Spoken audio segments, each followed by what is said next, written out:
creatures. The Master possesses them. It mustn't hurt them. Hurt guards, though. They seek out an object of great power.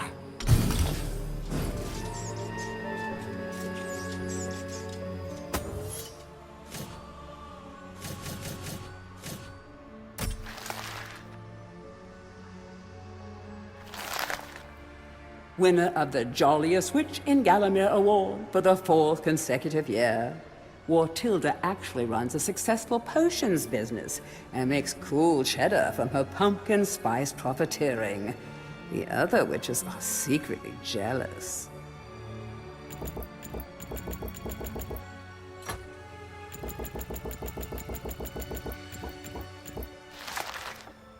Hypnotized citizens of a once thriving town. They'll happily invite you in for tea, but if they ask to borrow a shovel, you should probably decline.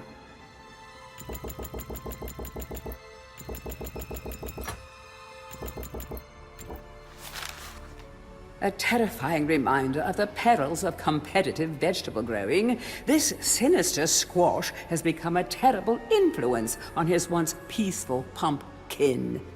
Xerox magic has created the ultimate superfood. This is one ghoulish gourd that's simply bustin' for a dustin'.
The rune key is held aloft by the flow of water from the fountain.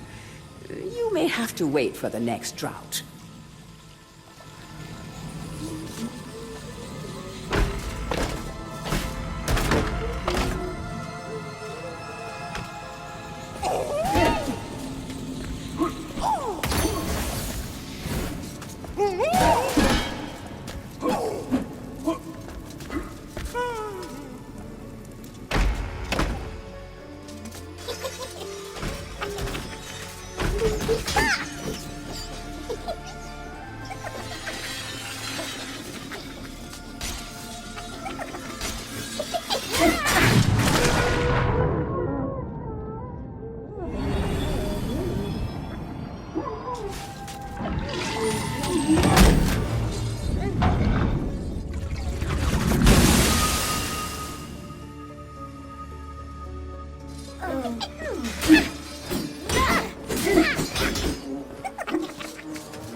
History of Gallowmere, Volume 1. During the dark time that was Gallowmere's not too distant past, it was King Peregrine who thwarted Xeroc the Necromancer and his plan to enslave the land. Xeroc, once the king's mage, had fallen out of favor with the ruler for conducting outlandish experiments on the bodies of the dead. It was said that deep within Peregrine Castle, the dead were restless. The dead are to be honored, not kept as the playthings of alchemists, declared King Peregrine as he banished Xeroc from the castle. All of Xeroc's living dead were routed out and destroyed. Xeroc, being an unforgiving soul, went into hiding and vowed to wreak his revenge on the king. History of Gallowmere, Volume 2. Rumors of ill-doing and dark deeds abounded through the land of Gallowmere. It was whispered that Xeroc had employed the aid of shadowy demons to help build a vast castle. Under the cover of night, Xeroc's dark army spilled forth from their corrupt haven. The army marched south across the Silver Mountains and through the Silver Woods. Soon afterwards, even the Pumpkin Lands belonged to Xeroc. The folk of Gallows Town cried out for help. "Save us, good King Peregrine." Retaliation was swift and violent. King Peregrine's forces, led by the brave Sir Fortescue, drove Xeroc's army back from Gallows Town. Oh, there was much rejoicing, but the war was not yet over.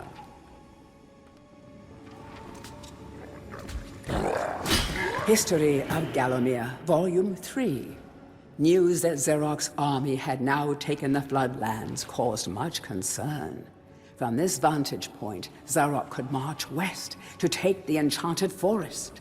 This sacred place would prove a bitter defeat if it fell into the hands of the evil sorcerer. It was Sir Dan Fortescue who once again led the king's militia to rid the demon host from the land. Yet the evil wizard was cunning and had prepared an ambush. Titanic battle ensued, of which history has never seen the like. It is said that the day would have gone to Xeroc, but for the skill and valor of one man. Fortescue led the charge deep into the massed ranks of the undead, felling Xeroc's bodyguard, the fearful Lord Coddoc, and before finally succumbing to his own mortal wounds, slew the traitorous sorcerer with a mighty sweep of his sword.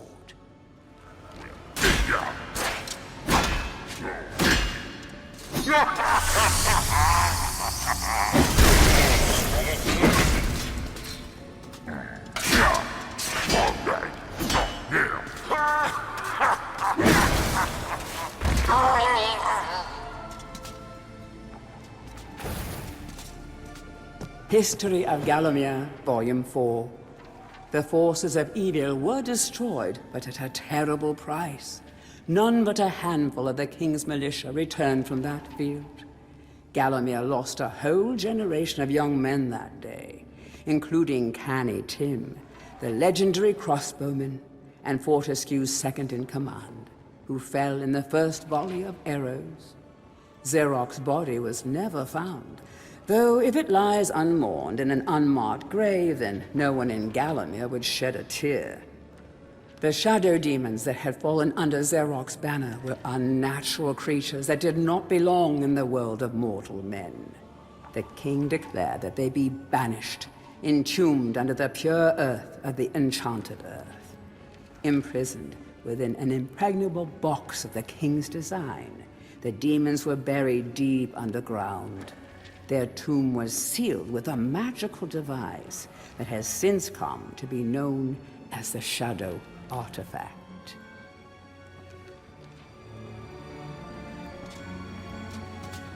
Tourist's Guide to Gallowmere, Part 1. The land of Gallowmere is a wondrous land of breathtaking sights and adventure. If it's beauty you are looking for, be sure to check out the sights of the Enchanted Forest. Scale the heights and see the nests of giant dragon birds. Seek out weird and wonderful plant life. Go ooh and ah at the sight of baby dragon toads splashing about in the crystal clear ponds. Why not take a walk through the Pumpkin Valley? Pumpkin is Gallowmere's favorite dish, and about now the valley is just bulging under the weight of young podlings awaiting harvest.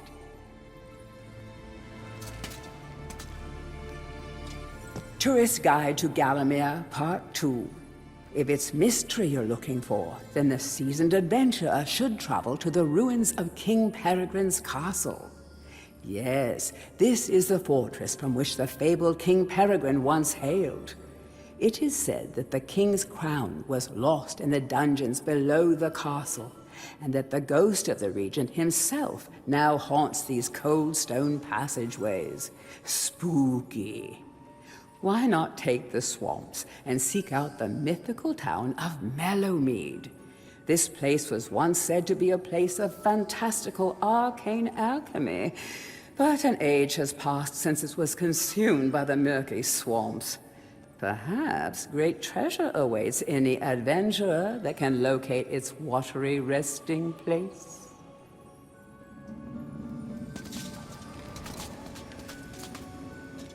Heroes from History, a retrospective. Chapter 1. In addition to being the strongest man who ever lived, Stanyer Ironhewer was unsurpassed in his skill as a blacksmith. He was equally happy pounding on his anvil at home as he was pounding on someone's head in battle. It was said that his only fear was the end of the village smithy as the focus of manufacture, in favor of more centralized units. As if.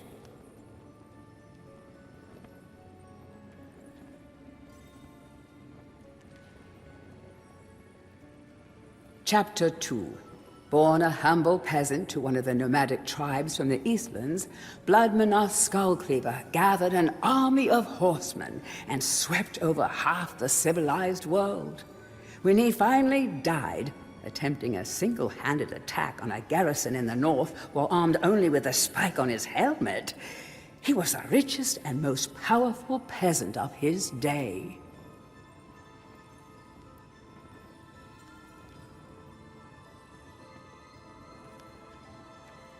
Chapter 3. Carl Sterngard spent most of his formative years under siege at his family castle. With his impregnable magic shield, Sterngard's motto was, "The best form of attack is defense." Sadly, his shield couldn't protect him against poor eating habits, and he died during a post-battle feast, while swallowing a large sausage he had failed to chew.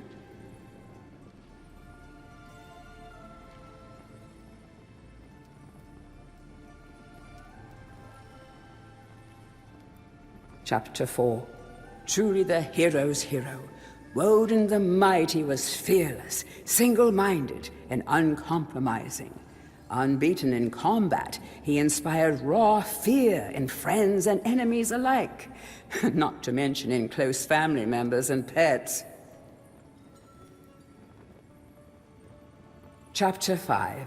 Trained from birth in all forms of combat, Imanzi Shongama was the warrior queen of a tribe of Amazons. The bold and the beautiful Shongama banished all males from her territory, except the handful she kept on to mow the lawns of her people. Chapter 6. A full-time mother and homemaker, Megwin Stormbinder had to defend her settlement from barbarian raiders while the menfolk were away on a hunting trip. She fought off repeated attacks, armed only with a pitchfork and a rolling pin, and with one arm holding her baby.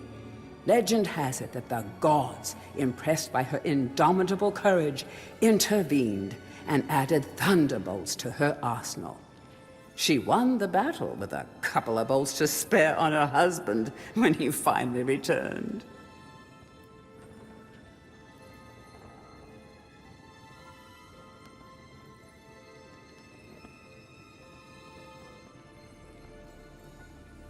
Chapter 7. Dirk Steadfast was a fearsome opponent thanks to his magic sword and a firmly held belief that only women defend themselves.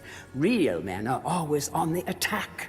He was a friend and contemporary of Carl Sterngard, and was with him even to the end. It was whilst Steadfast was explaining his views on Sterngard's shield during a feast that the latter had his tragic and inexplicable accident.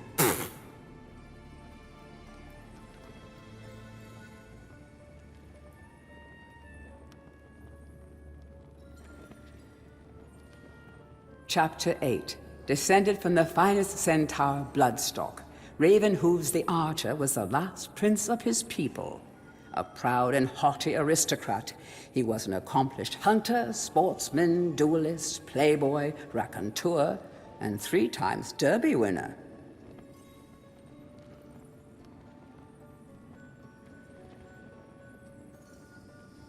Chapter 9. Captain of the militia in the time of King Peregrine, Sir Daniel Fortescue found fame when he killed the renegade wizard Zerok. A career soldier raised in the royal household, he was adored by the men under his command, and renowned for his loyalty to Gallowmere.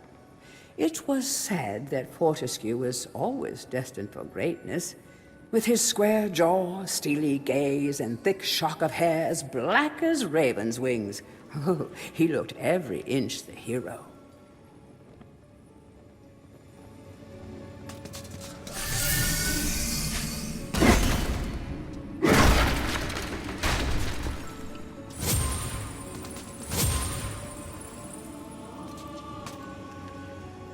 To whom it may concern, I must make haste, for Zerok's men will be here within the hour.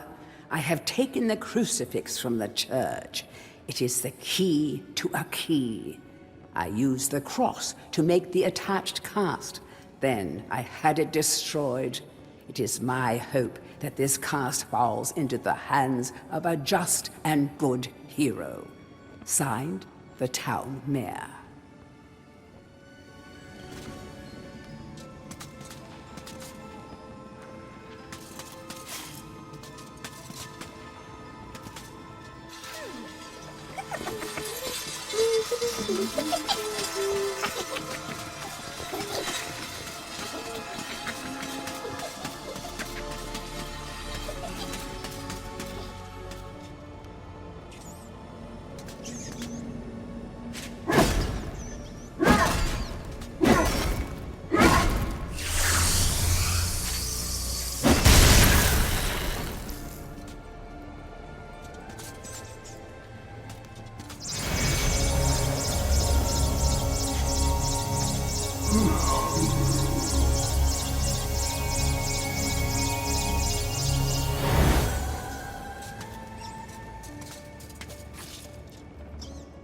A crucifix once stood here, but the mayor took it.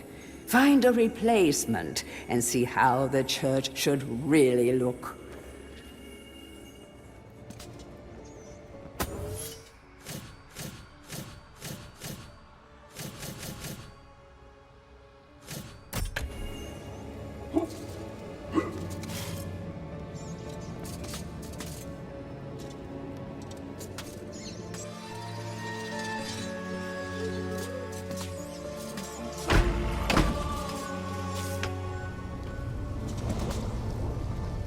Blacksmith's Monthly. Old man Willie Green of Gallowstown was awarded Smithy of the Season by our readers. His outstanding casts have produced many intricate and hard-wearing iron goods and sculptures. Willie only uses the finest of metals in his work, and is particularly noted for his magnificent busts. Old Man Willie was quoted as saying, "Aye, when I get pumping on me bellows, there's no stopping me. It's all in the rhythm, up and down, up and down. I've always been inspired by the stories of Stan your Iron Hewer, the greatest smithy there ever was."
Bust of Mr. Shanks, landlord of the Troll's Head. To clean the statue, lower the pedestal.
Hurry, comrades, tear this place apart.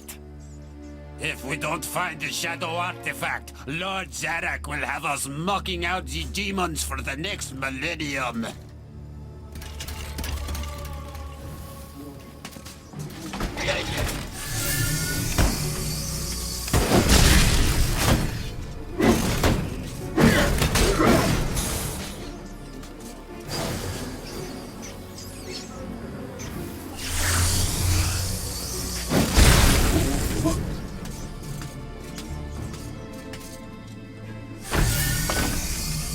Wait.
Dear Sir or Madam, on my travels across Gallowmere, I have come across many mysterious and enchanting finds. However, that which filled me with deepest dread was discovery of the tomb of the Shadow Demons. The key to their dank prison, the mysterious Shadow Artifact, is now in my possession. Yours fearfully, the Town Mayor.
Capture that greedy profiteer, the town mayor. Take him to the asylum dungeons. Give the fat boy a good going over. Locate the shadow artifact. Bring me back something nice.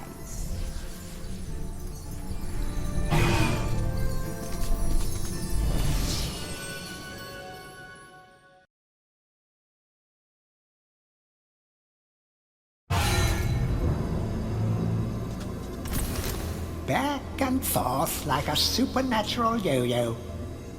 Maybe the master will make it harder to find those magic egg cups.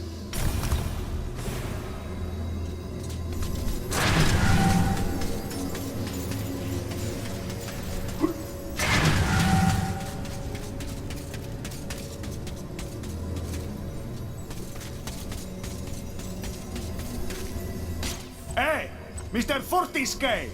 I want to talk with you! If this Zorak's so bad, why'd you get to go back? Why'd you of all people, Fortisque? It should be I, Blood Monatha Skull Cleaver. When I lived, always I had a pile of slain strewn around me. You spend most of your time organizing and changing of the guard and playing croquet with the king. Still, I lend you my axe. You swing her, you throw her, she thirsts for a slaughter as much as I. Drink deep of demon blood, my proud beauty.